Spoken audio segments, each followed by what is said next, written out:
Hello guys, this is UniversalGiant, and I'm uploading on a weekend? That's right. You're not reading this incorrectly. Welcome to Mario Kart. Let's play Mario Kart 64.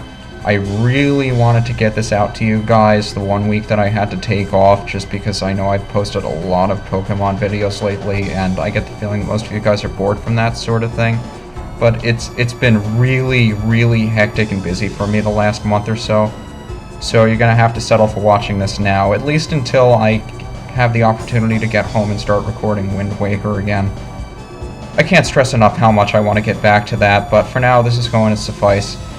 So, let's get started with my favorite racing game of all time, and probably the most memorable Nintendo 64 game I ever played. Because there's just nothing like the originals. Except, yeah, Super Mario Kart preceded this. I guess that's the original, but whatever. So, 4 players. I don't have 4 players, obviously. There are 3 different kart classes. 50 is the slowest, 150 is the fastest, Extra's Mirror Mode. You guys all know who these characters are. I'm just going to go with rah, rah, and jump straight into the Mushroom Cup.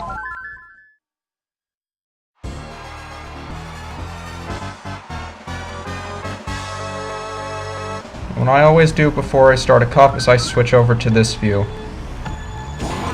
because it makes it easier to see everybody. And basic Mario Kart mechanics: A to go, B to stop, Z to use an item, and R to drift. Drifting is kind of weird in this game if you're not used to it. So I've had quite a bit of practice with it, and it took a little getting used to with the keyboard controls, but it's not too difficult. There are a number of different items. Most of the items you guys are used to from any other Mario Kart game are in here. Bananas you can place behind you and make your opponent slip on them and they'll spin out. Koopa shells you can use to make people explode in the air, like I just did Yoshi. The green shells go in a straight line. You can shoot the single green shells behind you, but not the triple shells. Like I'm doing here, you can only shoot these forward in this game. Red shells home in on others if you shoot them forward. I don't believe you can shoot them backward. I think that was introduced in Super Circuit for the Game Boy Advance. But more on that if we ever get to that game. All of the other items you're probably not going to see me getting because I'll be in first place like 95% of the time. But other items include mushrooms, which make you go faster. You can get the single ones or triple ones. There are blue shells, which run along the course through the middle of the track until it runs into whoever's in first. So unlike Mario Kart Wii, where it just flies through the air, the blue shells here travel along the ground. Stars make you invincible. Lightning bolts make everybody around you small. I may be missing one or two. I'll get to them if I ever think of them. Oh, fake item boxes. They make your opponents explode if they run into them. But I believe they are solid in this game, so you can hold them behind you for protection. And if you finish in first place, you win the race! Good for us. It goes without saying you want to come in first as often as possible. But the only thing that matters is that you have the most points at the end of a Grand Prix. So, 9 points for first place, 6 points for second, 3 points for third, 1 point for fourth, and everybody else is left out. So we're going to do that 4 times.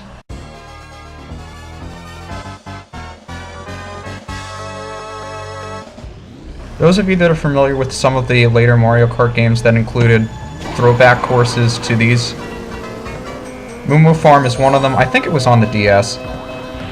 I spent very little time actually playing Mario Kart DS, so I forget what courses are in that game and what courses aren't. But yes, green shells you can fire behind you. Moo Moo Farm, there are a bunch of cows out in the distance. I don't know if they're solid enough. I never actually explored out of bounds. There's no legitimate way to get out of bounds. Oh, by the way, Monty Moles, they make you explode. Fun stuff. Take that, Peach. And an interesting mechanic in this game is that your opponents cheat. A lot they cheat.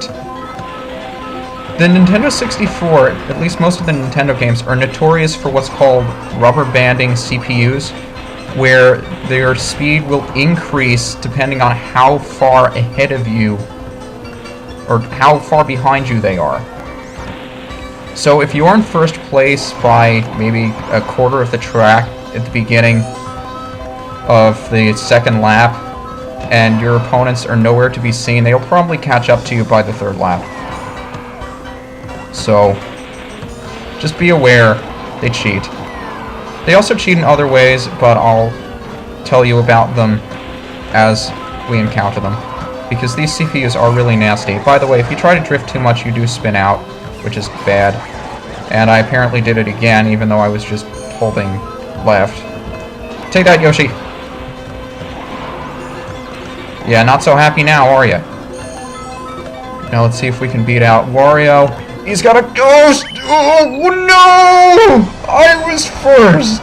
Damn it. Oh, that's okay, fellow no-gooder. I'll concede victory. For now. So, we're still winning here. And we move on to my favorite course in the game. Definitely best music in the game. Koopa Troopa Beach. By the way, if you want to get a boost, hit A now. Or not. Of course, the one time I actually try to tell you how to boost, I can't make it myself. But I'm sure you guys have come to expect that sort of thing from me. Also, throwing shells is a little strange in this game because you do sling it around your right side before you throw it in front of you. So if there's a wall on your right, just be careful and don't... Shortcut! Sorry, I didn't explain that, but yeah. If you're going to throw a shell, try not to throw it into a wall to your right. You will always try to sling it off to your right, and then it'll move forward once it finishes its swinging motion, I suppose you would call it that. I'd demonstrate it now, but it'd be a complete waste. And I don't want to hold on to the Z button, so I'll just let that thing go. There's also another sort of shortcut you can take off to the side here, which is a wet sand bridge. The water does come up here, and there are plenty of crabs, but I like to take that just to be safe. It's a lot safer than the shortcut through the waterfall, because sometimes you can't make it, and it's usually best to use a mushroom for that. But 150cc, you can usually make it if you just remember to hop. And see, Yoshi is using his rubber banding to catch up to me. Normally, he can't go that fast. But you remember how far ahead I was at the end of the first lap, and to have Yoshi caught up after all of that. That's rubber banding. And I'll stop complaining about it after this video. I'm just not sure how many of you guys are aware that that takes place in this game. There are other N64 games that do it. I think it's just, it may not be just the N64's, only that the N64 is the only one I remember that does that sort of thing. Get back here, Yoshi. Red shell him. Oh boy! Lightning bolt in second place.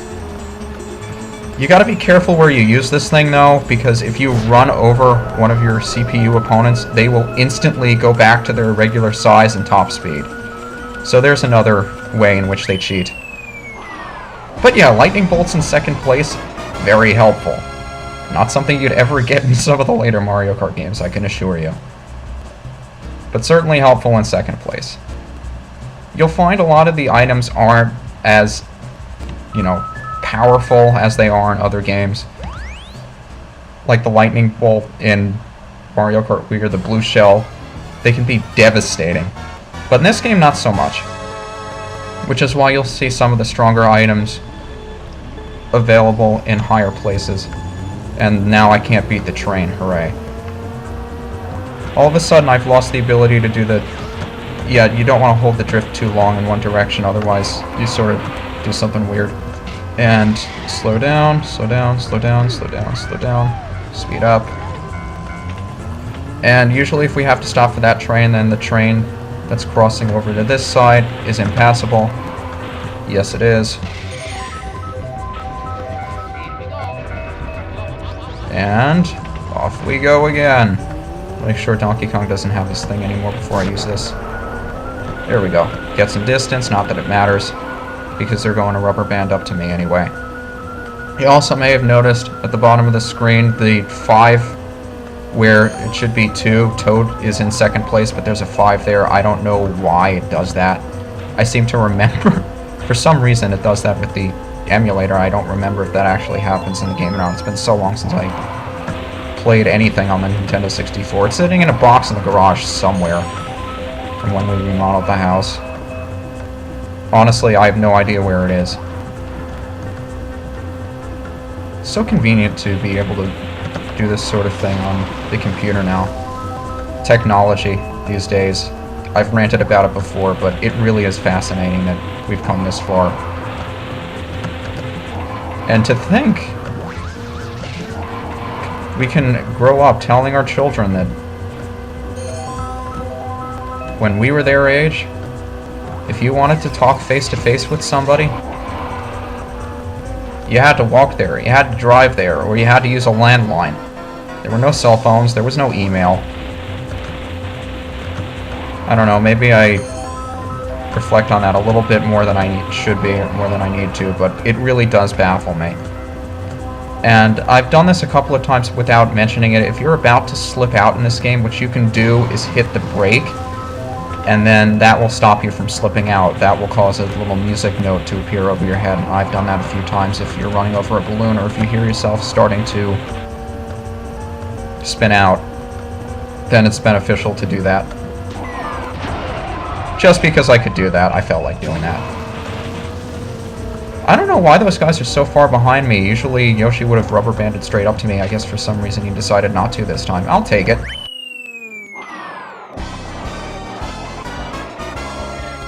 Victory roar! You gotta love Bowser.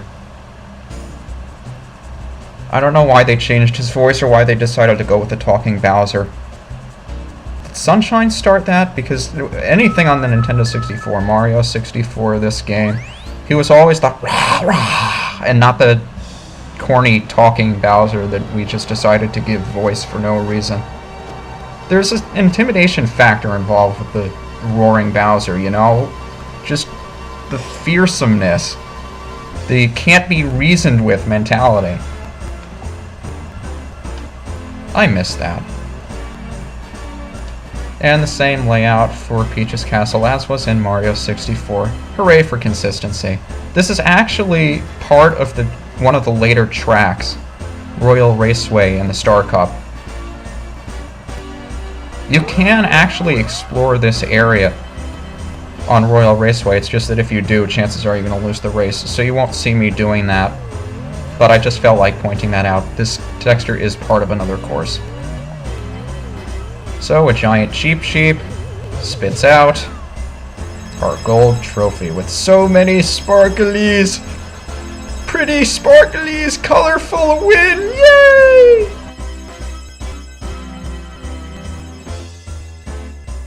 Just take it in the victory music here, the atmosphere. I love this game. But that's going to do it for the Mushroom Cup.